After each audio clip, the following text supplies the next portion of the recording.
I am a professor of pediatrics. I'm one of the pediatric hematologist oncologists at UPMC Children's Hospital of Pittsburgh. I'm the director of our pediatric bone marrow failure program here, and I will today be talking to you about a comprehensive management approach to patients with bone marrow failure conditions. So first, just briefly, some objectives. First, I'm going to talk through some normal bone marrow function and structure briefly, as well as a broad definition of bone marrow failure. Then I'm going to get into not an extensive list, but some of the more common in a rare condition, bone marrow failure conditions, talking about some clinical findings, laboratory findings, diagnosis and management. And then toward the end of our talk, I'll talk about our current pediatric bone marrow failure program at Children's Hospital here, in conjunction with our bone marrow transplant program and our association with the North American Pediatric Aplastic Anemia Consortium. So no disclosures. So I want to start off with this slide to kind of just discuss the structure of the bone marrow. So the bone marrow is essentially the tissue compartment that's part of the inside of all of our bones in our body, and it's essentially what I like to call as the blood cell factory. It's where all types of blood cells are made, developed, and then sent off to other parts of the body. So you can see this is kind of like a cross-sectional cut through a bone showing the general structure of the bone marrow. So it's very vascular, it has lots of arteries and veins, and then it has the tissue structure to develop production of different blood components. So you can see here, they develop the red blood cells, the granulocytes, which are the white blood cell precursors, the megakaryocytes, which are the platelet precursors, as well as multiple other types of blood cells, including different blood and stem cells as well. So again, very broadly, bone marrow failure is defined as the failure of this bone marrow structure or system to adequately produce one or more of these different cell lines that I talked about.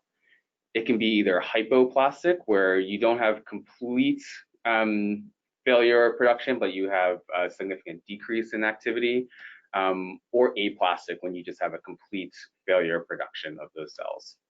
And it can be either inherited or acquired from different reasons. So just some general clinical findings from different aspects of bone marrow failure. So you can see either single cell lines down or all cell lines down, or pancytopenia essentially. For the single cell lines, there's those three main blood cells that I mentioned earlier that you can have low. So anemia is when you have low hemoglobin or the red blood cells.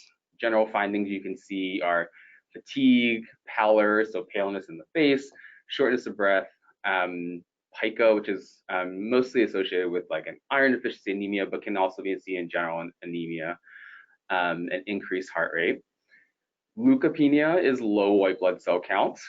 So these kids can have abnormal or persistent infections, abscesses, either skin or other places, mouth sores, diarrhea, fatigue, you can see with this.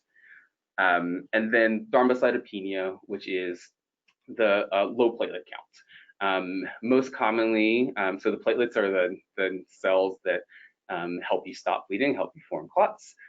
So you can see with low platelet counts or thrombocytopenia, you can see increased bruising, bleeding, or some of these characteristics called petechiae, which are little pinpoint skin lesions that look like a rash but aren't really. It's really kind of microvascular bleeding essentially. And then, like I said, you can have pancytopenia, which is involvement of all these, so you can have a variety of these clinical symptoms. So first, I want to talk about some syndromes that typically involve a single cell line.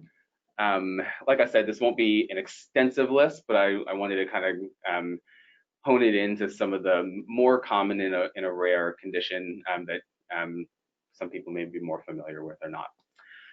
So two that I want to talk about for those involved in red blood cells, mostly Diamond-Blackfan anemia and congenital Dyserythropoietic anemia. So Diamond-Blackfan Anemia is a condition that's most notably noticed in infancy. So you can see here that the majority percentage of these patients are either symptomatic or noted on laboratory findings by the age of 18 months, with about 10% of these kids at birth being severely anemic from that standpoint. Majority are in the Caucasian population, but I've seen the wide gamut. It's inherited by multiple different ways that also really kind of varies on the mutation. One of the most notable genes is this RPS19 gene, but like I said, you can see lots of different variant inherited patterns and mutations. This, in addition to just the anemia aspect or the blood aspect, this condition has multiple other clinical features that you can see in varying degrees. So some patients can have a cleft lip or palate, can have micronathia or small jaw, micro or macrocephaly, so small or large head, macroglossia is big tongue, wide fontanelle, you can have extremity changes or abnormalities, short stature, eye abnormalities, kidney abnormalities, genitourinary abnormalities, and heart defects. So it can kind of, not everyone has all these, and sometimes different patients have different combinations of these, essentially.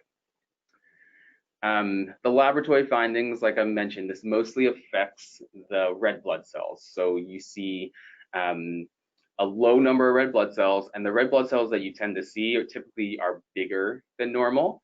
And then you also see a decrease in what's called these reticulocytes, which are essentially the young red blood cells. So it's showing that the bone marrow is not producing enough red blood cells that it needs for its body. And this is a list of some of the other kind of other lab testing that we see during or with this condition.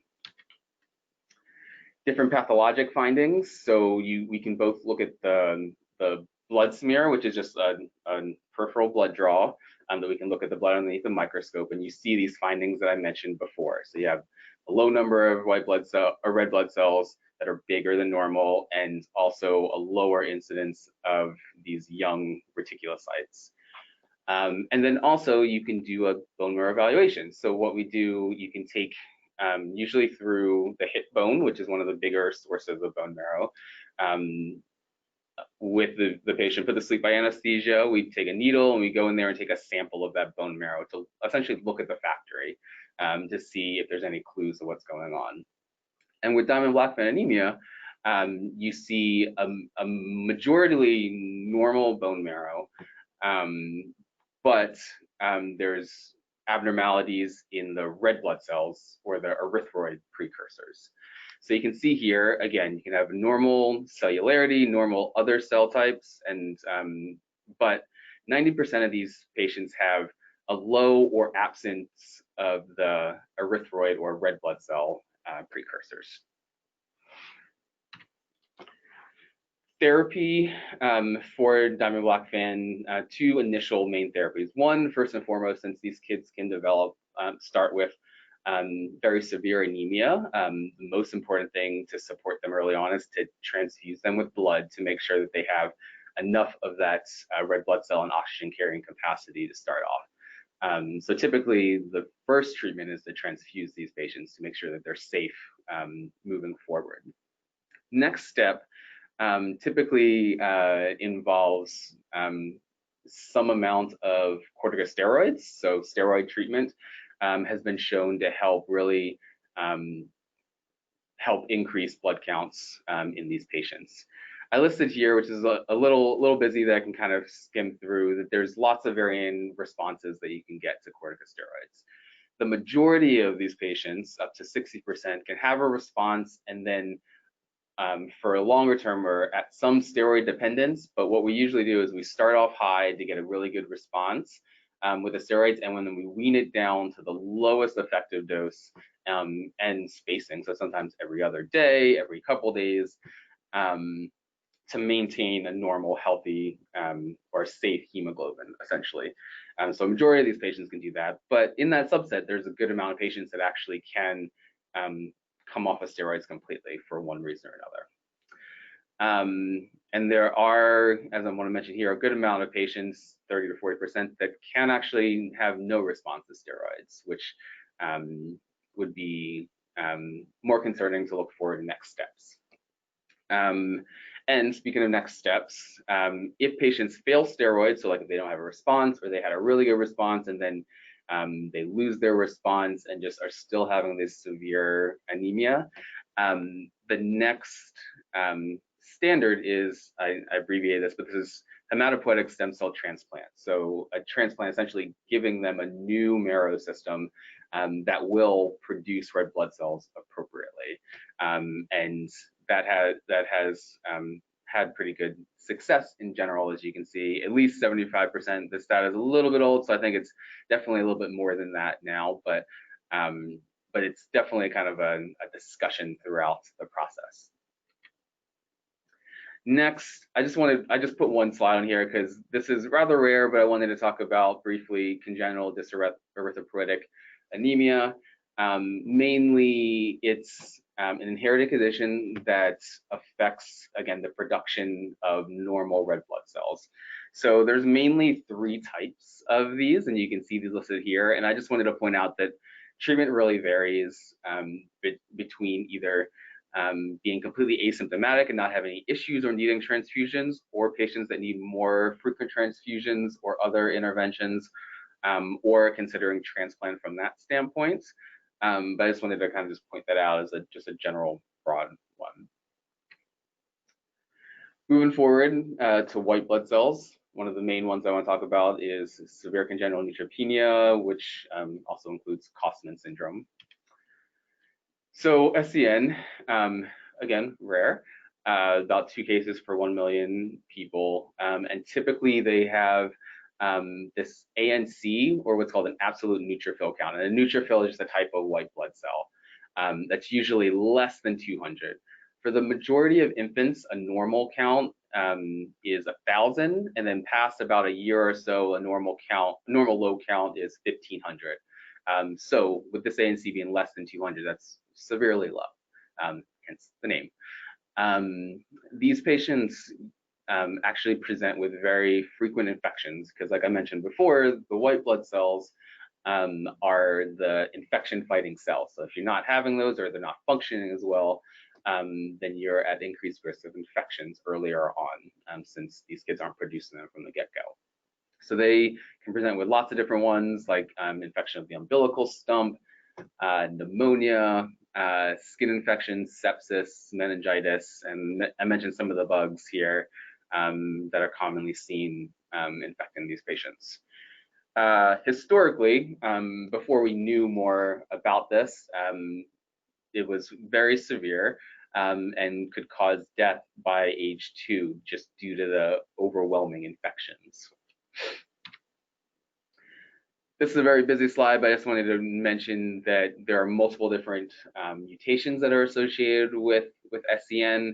2 of the main ones are the Elaine gene and the HAX1 gene, and they both produce proteins that are in the neutrophil that help keep the neutrophil healthy and alive. So when these are mutated and they're functioning abnormally, then the neutrophils die a lot earlier on before becoming their full form. So how do we diagnose this? Pretty straightforward. There are genetic testing panels for a lot of the more common genes, as well as just doing a bone marrow biopsy, like I mentioned earlier, for the other patients.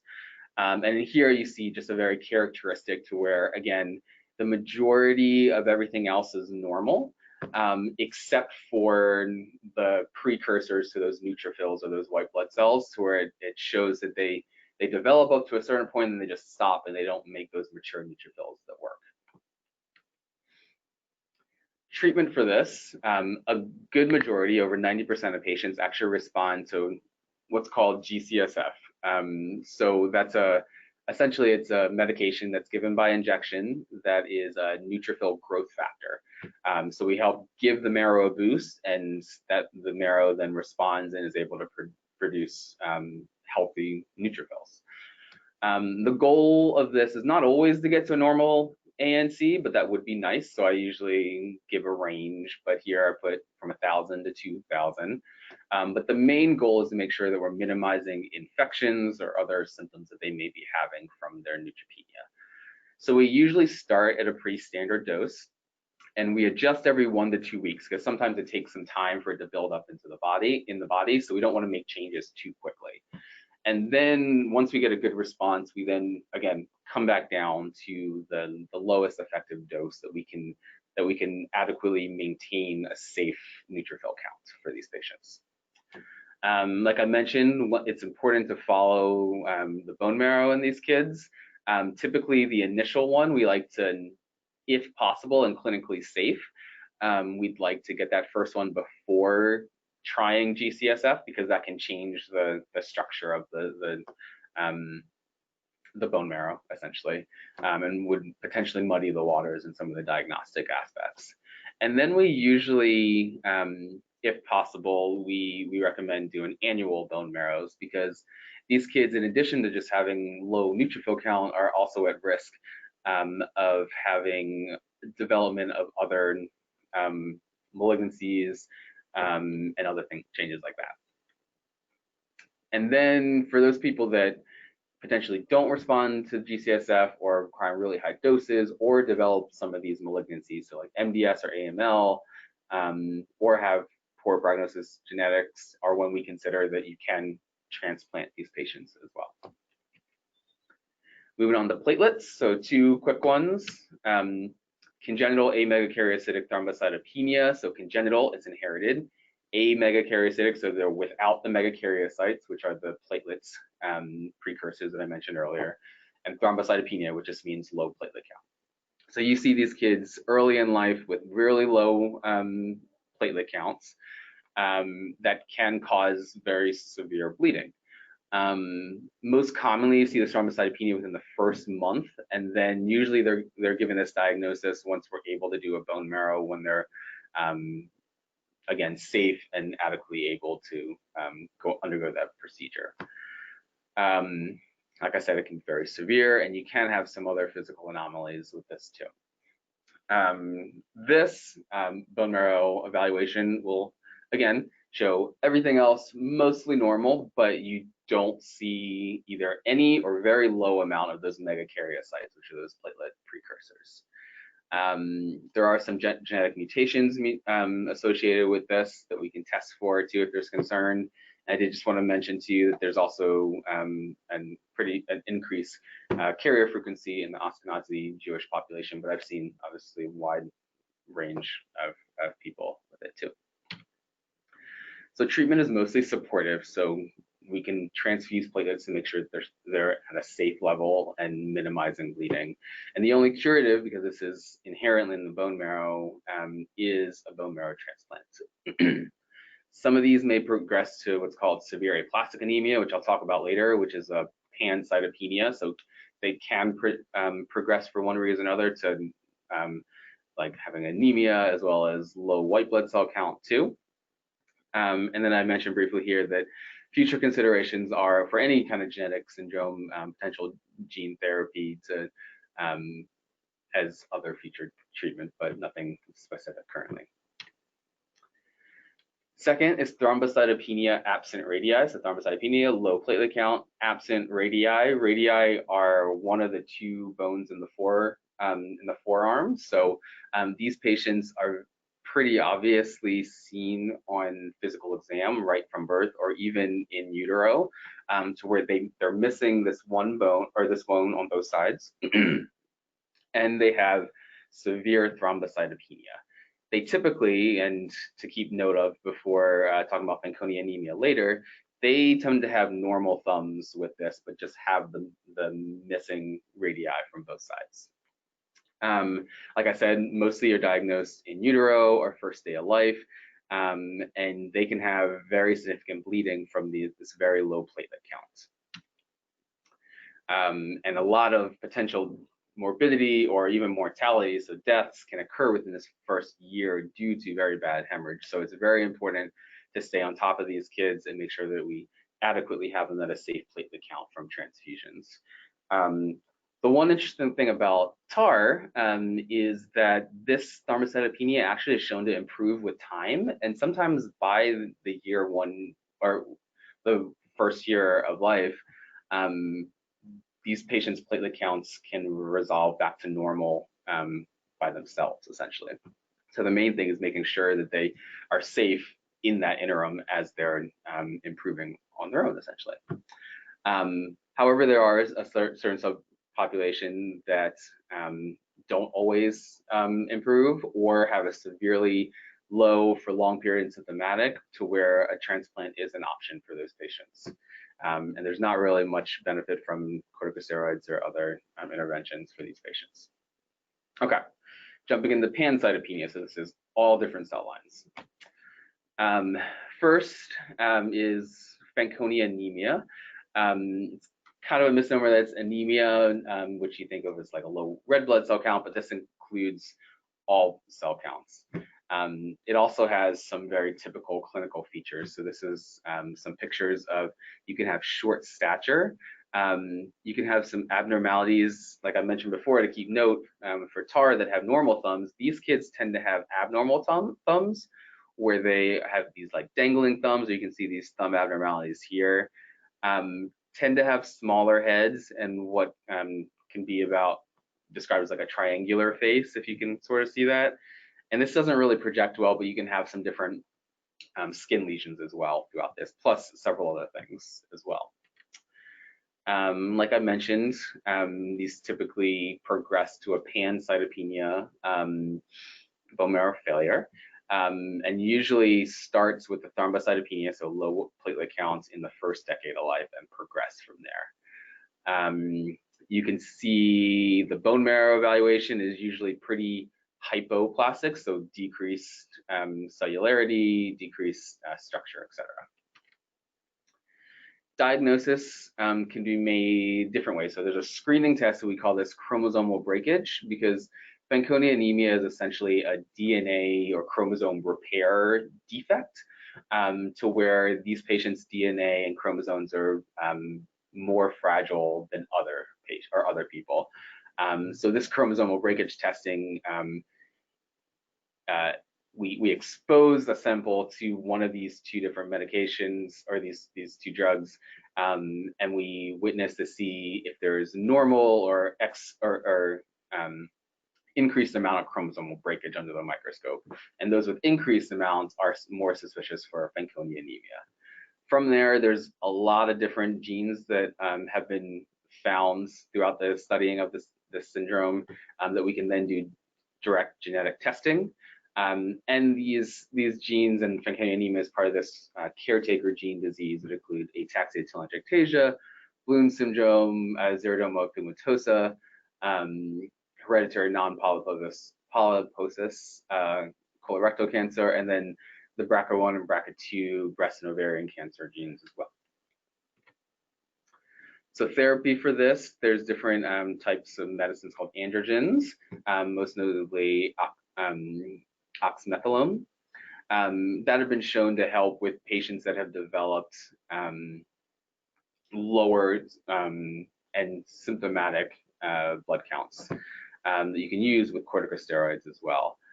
Transfusions as need be, that's always the quickest and most effective if you have a severely anemic, thrombocytopenic, or neutropenic patient. You can consider the G-CSF as like a neutrophil boost. But the only main curative treatment for the hematologic manifestations would be a transplant. And then in general, like I said, since it's a DNA repair defect, it's recommended to avoid DNA damaging agents and radiation. These patients are also at risk for developing other types of cancers, in addition to just like blood cancer, so leukemia, also because it's in genes that are in all tissues of the body, different other cancers as well that need to be surveilled throughout this patient's life. Next, briefly want to talk about Dyskeratosis Congenita, or DC. This is a group of what's called a telomere biology disorder. So briefly, the telomeres are what I like to say, the caps of the DNA sequence of the chromosomes.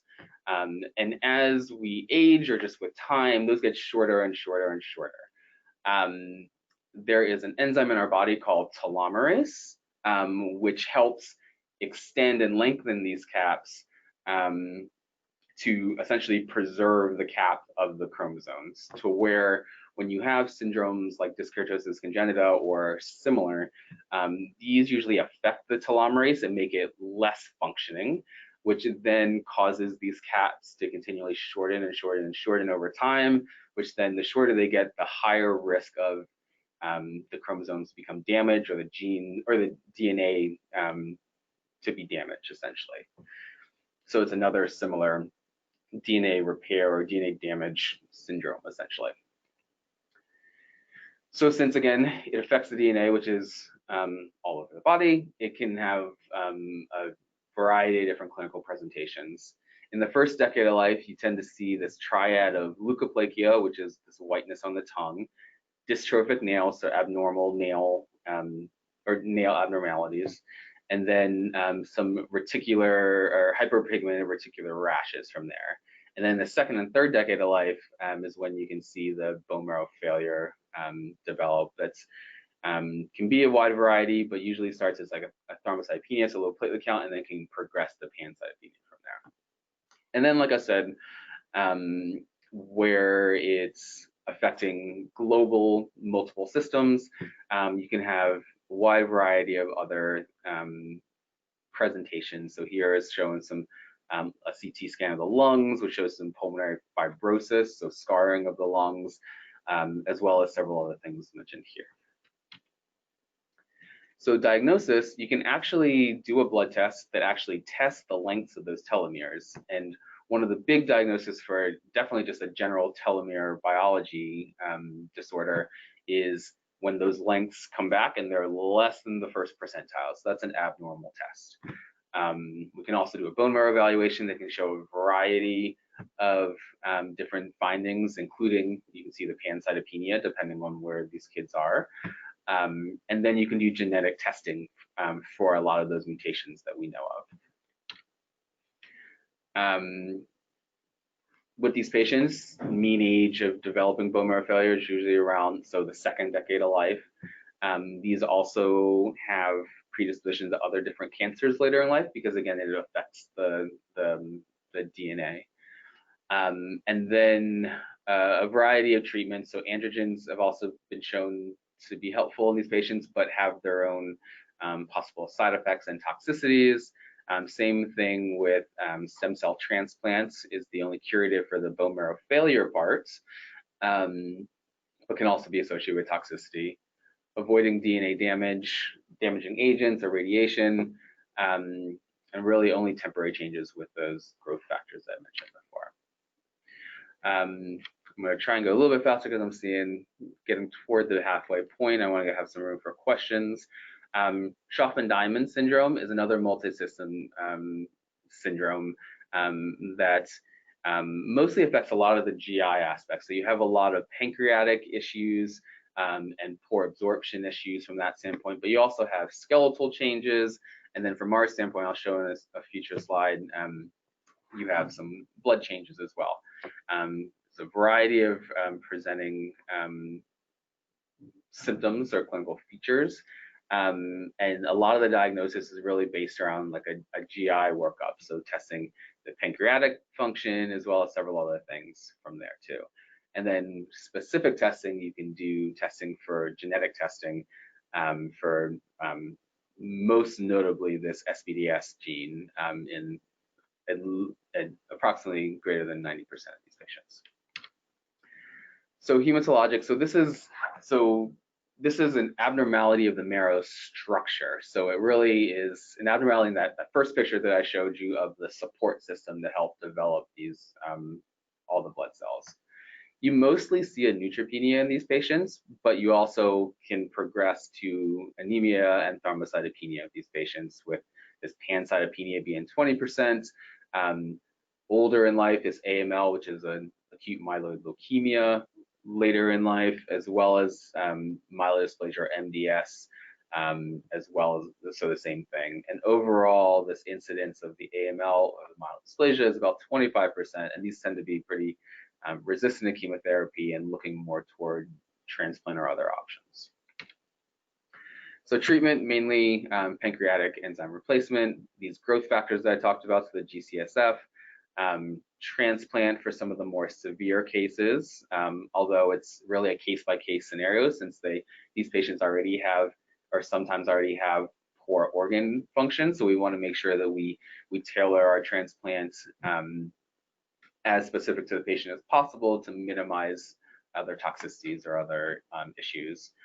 And then monitoring before all this or throughout the treatment, whenever I have a patient, monitoring with bone marrow checks and lab checks, which I'll kind of talk a brief overview in a second.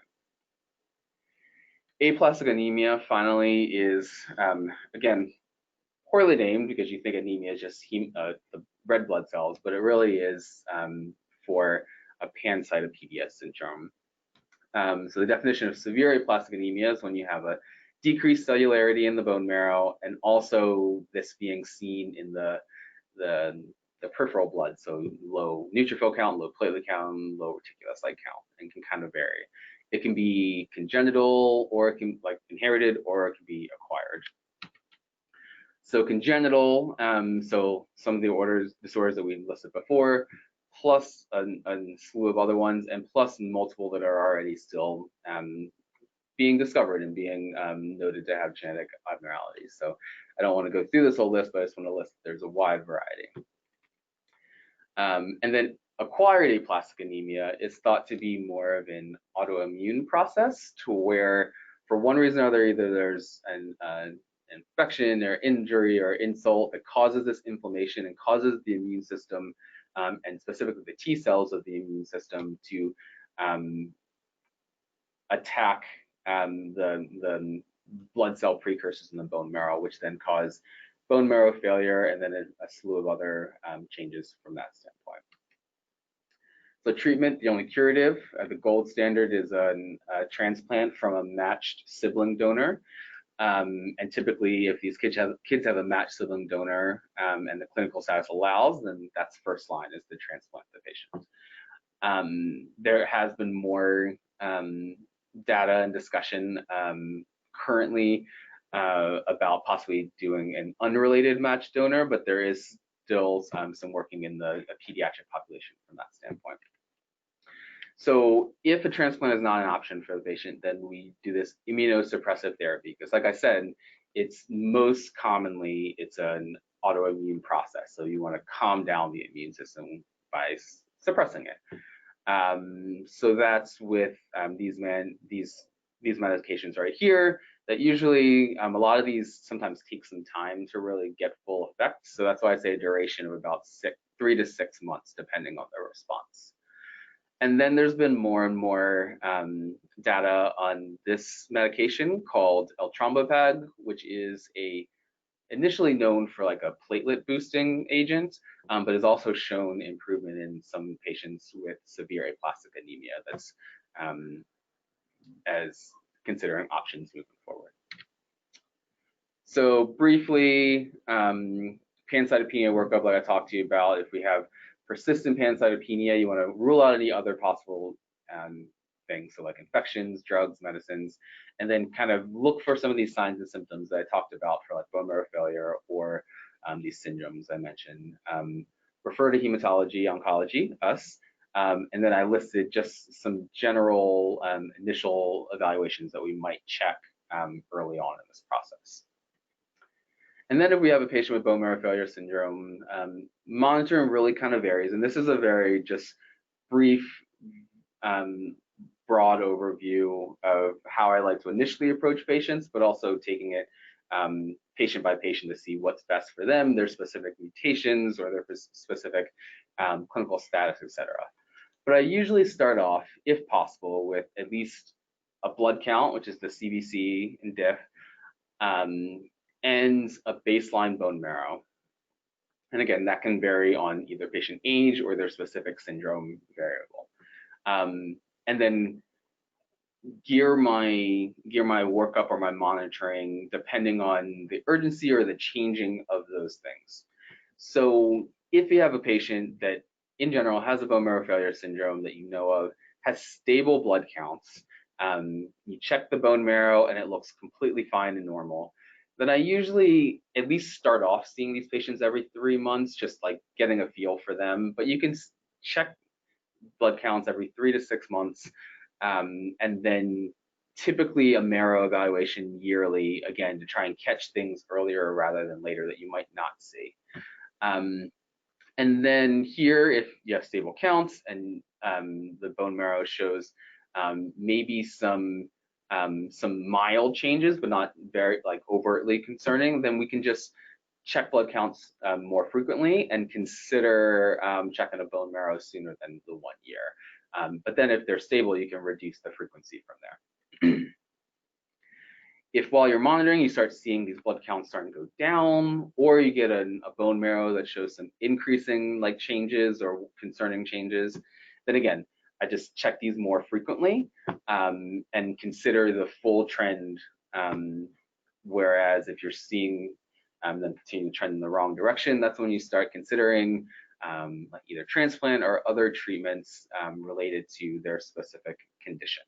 And typically, and I'll talk about our team in a second too, we work very closely with our transplant team. So a lot of the times our transplant team already know about these patients before we get to any urgent changes or anything like that. And then again, so these patients with severely low then are having symptoms from their cytopenias or develop any of these other concerning signs or things on their bone marrow, then that's when we would recommend definitely transplant versus other chemotherapies or treatments depending on what they show, essentially.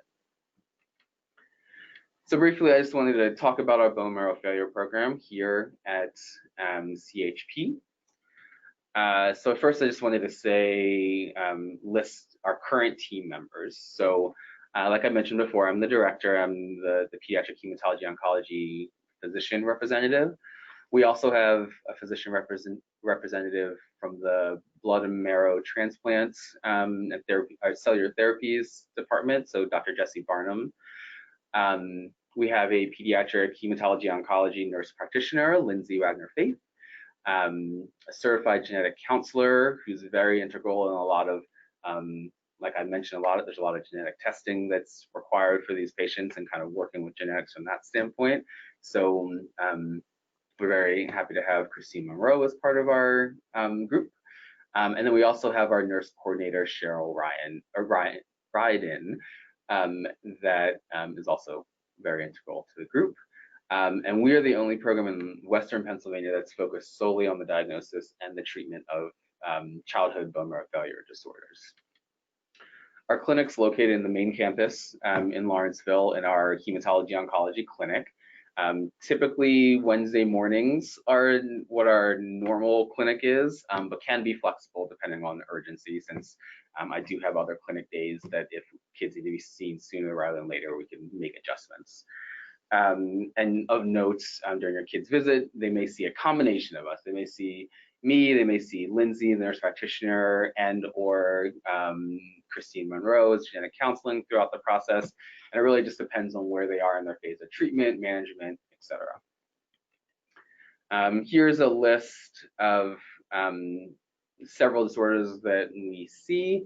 Some of the ones I talked about, plus some of the other ones I unfortunately didn't have enough time to talk about throughout. Specifically, like I said, we work very closely with our bone marrow transplant team. And I was able to get some data from our clinical director from the bone marrow transplant team, Dr. Winderich.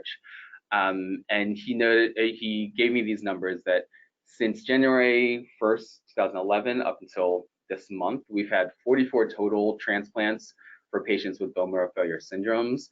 Of these, 19 were severe aplastic anemia, and the rest were the wide gamut of some of the ones that we mentioned before. So MDS, Fanconi Anemia, SCN, Diamond-Blackfan, Dyskeratosis, other telomeropathies, and one unspecific.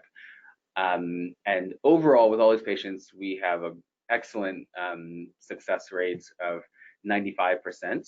And then specifically excluding MDS, which sometimes is counted as like a precancerous or cancer condition. So not always directly a quote bone marrow failure syndrome. So if we take those out, looking at the more direct, some of the bone marrow failure syndromes that I mentioned before, the overall survival rate is actually 97%, which is very excellent. And then of note, Dr. Windrich wanted me to point out, which I think is a key aspect of this, like I mentioned, there's lots of toxicity associated with some transplant preparations, especially in these patients that have these multi-system affecting disorders, that besides the MDS who need a little bit stronger preparation, the majority of these patients actually got what's called a non-myeloablative or a reduced intensity conditioning regimen, which decreases the markedly decreases the rates of long-term complications like infertility, secondary malignancies, and other organ dysfunctions. Second to last, we are part of the North American Pediatric Aplastic Anemia Consortium, which is a national consortium that helps improve therapies for children with aplastic anemia, as well as inherited bone marrow failure syndromes and MDS as well. So I just included the website there for a little information. There are multiple different trials that are currently going through there, and some of them are open or in consideration for being open at CHP. Unfortunately, with the COVID pandemic, that has limited the availability of different just clinical trials being open or enrolled during this time. But as things pan out, so hopefully they'll be open more and more. So we have a trial that was or is technically open at CHP, but could be is affected by the pandemic currently, of using that medication I mentioned earlier, eltrombopag, in patients with severe aplastic anemia. There's also an unrelated transplant trial, like I had mentioned before, as a possibility for getting good information for the effects for this with our pediatric population. Also have a quality of life study. And also, this isn't specifically a NAPAC trial, but Dr. Shimomura is the principal investigator, and she's actually a member of an executive committee member of the NAPAC consortium, where she has out of Boston Children's Hospital a pilot study of a medication called metformin, which you might know more for like patients with diabetes, that has also been shown to help improve blood counts in patients with Fanconi anemia. And then any other future novel clinical trials and therapies. Lastly, the referral process for our program. One of the main contact I would say would be our nurse coordinator, Cheryl Ryden, through our hematology oncology clinic. She'll be able to take the first contact, kind of get together the pertinent clinical information, and then send it out to our full team to figure out the best timing and the best way to schedule the appointment and kind of starting the workup from there. Families can self-refer, but during the if that is the case, then we will likely ask for contact information for your primary provider or referring provider to help essentially get more pertinent information to help with that triage process. And then again, it's a little repetitive here, but again, we just want to make sure that first contact we have enough information earlier on to help get to the question and the concern as quickly and efficiently as possible. All right, and with that, I'll just say thank you and see if there's any questions. I know they were going to send me some through this. I'll put questions here. Let's see. Let's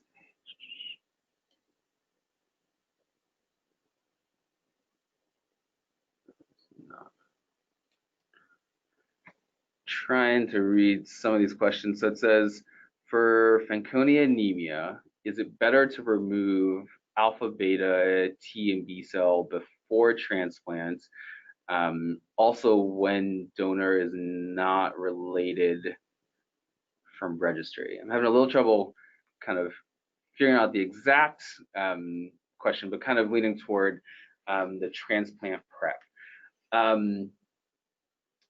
That is hard for me to specifically answer, unfortunately, since I'm not a transplant physician, so I don't know the specifics in their preparative regimen. I do know that they tend to do a reduced intensity fludarabine-based prep for patients with Fanconi anemia, again, because of their risk of like DNA damaging from that standpoint. But sorry, I can't speak to as the alpha, beta T and B cells transplant. Let me see. Do you have any ongoing studies at UPMC Children's on early detection or treatment of cancers in these inherited bone marrow failure syndromes, especially Fanconi anemia with SCC of the head and neck area can be really drastic. Actually, we don't have any ongoing studies at UPMC Children currently that I'm aware of. I do know one thing that I guess I did forget to mention in the broad spectrum of our hematology oncology department. We do have a specific cancer predisposition clinic, which is also run by one of our oncologists, our pediatric oncologists, as well as their own genetic counselor and geneticist as well. That, like I said, I don't think that there is a specific ongoing study or trial per se, but I do know that we have that as a very invaluable resource to us as well, that we, again, works out of our same clinic, and we are we work very closely with, to where if there are usually concerns for like those later developments or later concerns and kind of the monitoring from that aspect to help with them, help make sure that we're not just focusing on the bone marrow failure part, which is part of my clinic, but also looking at those others down the line and trying for early detection from that standpoint. Let's see. Question is, do we know how eltrombopag acts on all three cell lines in aplastic anemia, but not only platelets? That's a really good question. I don't think the actual mechanism has been determined, honestly, because like I said, this eltrombopag is a platelet boosting agent that's usually used with certain platelet disorders or etc. But it has been found, and that's why there's these clinical trials and kind of more being found that that it affects mostly the platelets, but it also has some cross-reactivity in the red blood cell and the white blood cell precursors. So it's actually shown some important improvements in all those cell lines from that standpoint. Let's see.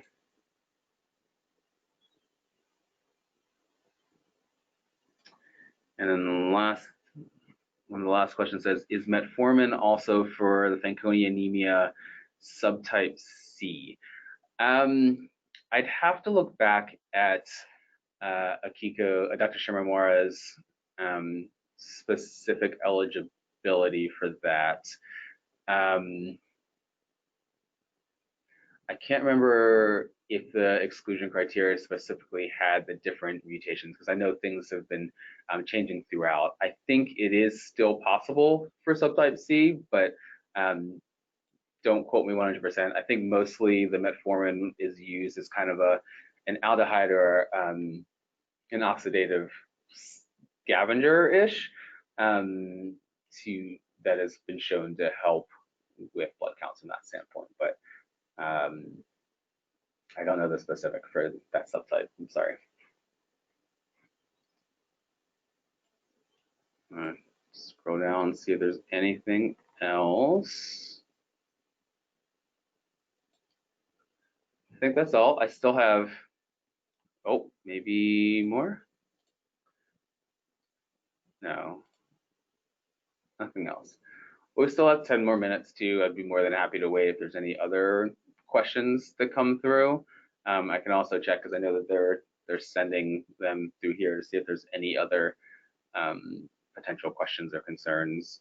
But again, I do just kind of want to say in general that if there's any questions either from you as the parent, the patient, the physician, we are more than happy to help field calls, field questions, or specifically referrals too. We take referrals from all over the state, or as like I said, since we're the only main center here in Western Pennsylvania, so we kind of have a broad range, or broad net, I guess. So we're always more than willing to discuss any patient further. Yes? Did you get any additional questions? You sent some more, but I don't know. I don't see any additional. The last one is the metformin for subtype C. Somebody had asked about if they live somewhere outside of Pittsburgh, if they can come, like if you do consultations to help the managing physician. Okay. In an out, like a different setting. Okay, so I was told that I think someone asked if you lived outside of Pittsburgh, what the process is from that standpoint. And I think there's a couple different ways. One, I think that you can ask your primary care physician, and the primary care physician can just call us through our hematology oncology clinic, and they'll be able to be directed to Cheryl Ryden, like I said, who's our nurse coordinator, and then she can help kind of arrange from there, either talking to us to figure out scheduling or working on checking labs or other reporting from there. So, and then we can communicate with you the best time and way for you to come see us for an in-person visit at Pittsburgh. There are sometimes, especially trying to think through, like with the COVID pandemic, et cetera, our hospital is set up for telemedicine too, and it could be possible if we got labs, we could consider doing an initial or one of the like a telemedicine discussion. It's usually harder for new patients because I like to kind of sit down and do a full physical exam and everything like that with the patient. But it really depends on the how far away you are or how you are able to do it. But we are definitely willing and able to work with you to figure out the best option of being evaluated. But I would say, again, and to kind of take it so you don't have to call into our clinic, and if we ask for certain medical things you may or may not know, we wouldn't want to have to put that burden on you. So I would say to have your primary care physician contact us, and we can help arrange from there. All right, let's see. There's a question here. Any supplements or vitamins to take before SCT? So I'm assuming stem cell transplant. None specifically that are known or really have shown any help from that standpoint. And I would honestly, in general, for any like supplements or vitamins, one of my biggest approaches with any of my patients, either my oncology patients or hematology patients, you can always mention it to either our transplant physicians or any one of your doctors. If it won't cause any harm, I'm fine with it. But a lot of the times, some of these supplements or vitamins can actually have significant interactions with some of the medicines that we're going to be giving for either the transplant or for other treatments, to where it could hinder the actual treatment that we were doing. So I usually request that my patients and families tell me before starting any other kind of vitamin or supplement, so then we can run it by our pharmacist to make sure that it's not going to have any negative effects on the patient or on the treatment delivery for what we have planned. So that would be the same for transplant as well.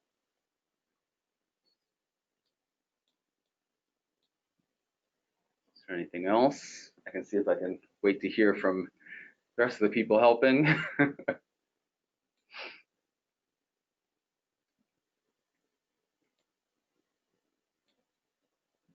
But yes, and I think I may have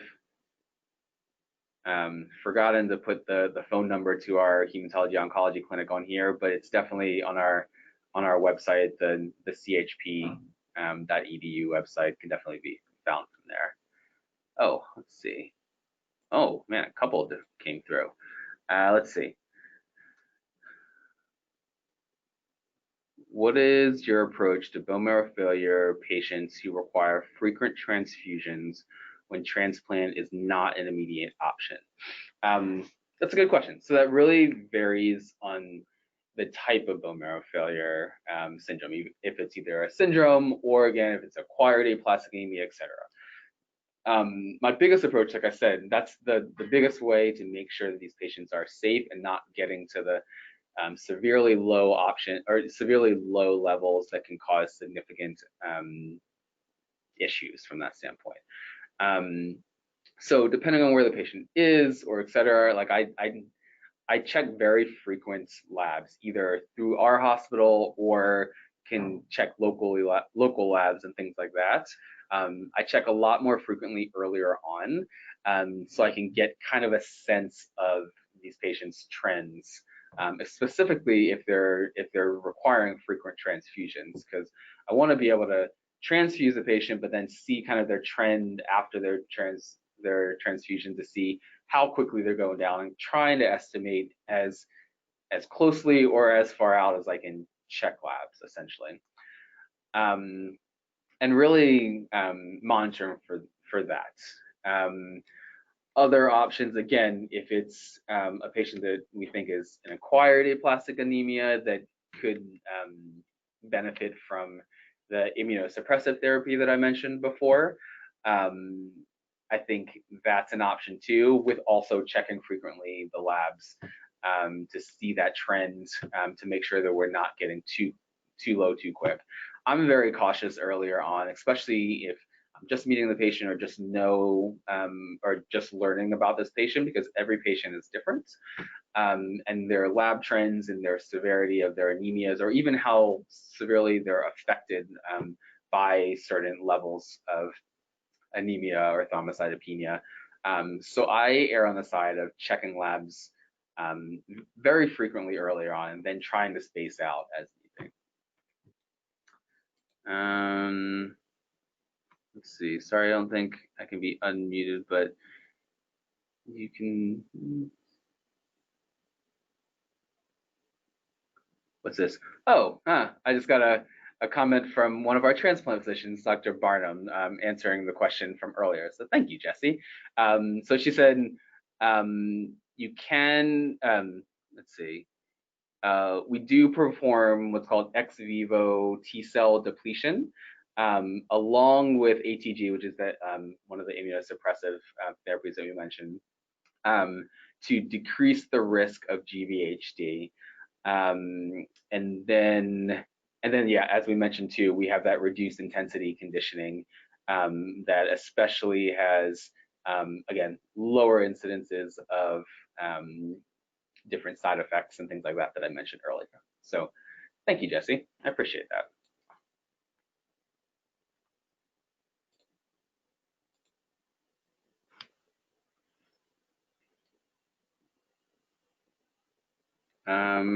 Let's see. Having trouble kind of interpreting this one. There are a lot of transplant questions. So Jesse, it says after transplant NAD booster, nicotinamide riboside B3 question mark. Is it okay? I don't know. It looks like Kelly, if you can you clarify your question a little bit more? I'm not quite following exactly.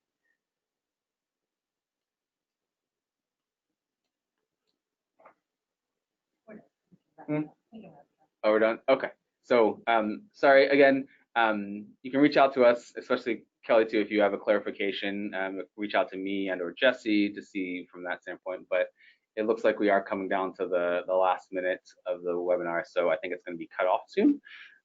So again, I just want to thank you all for attending this, and we're happy to help in any way possible if you just reach out. So thank you.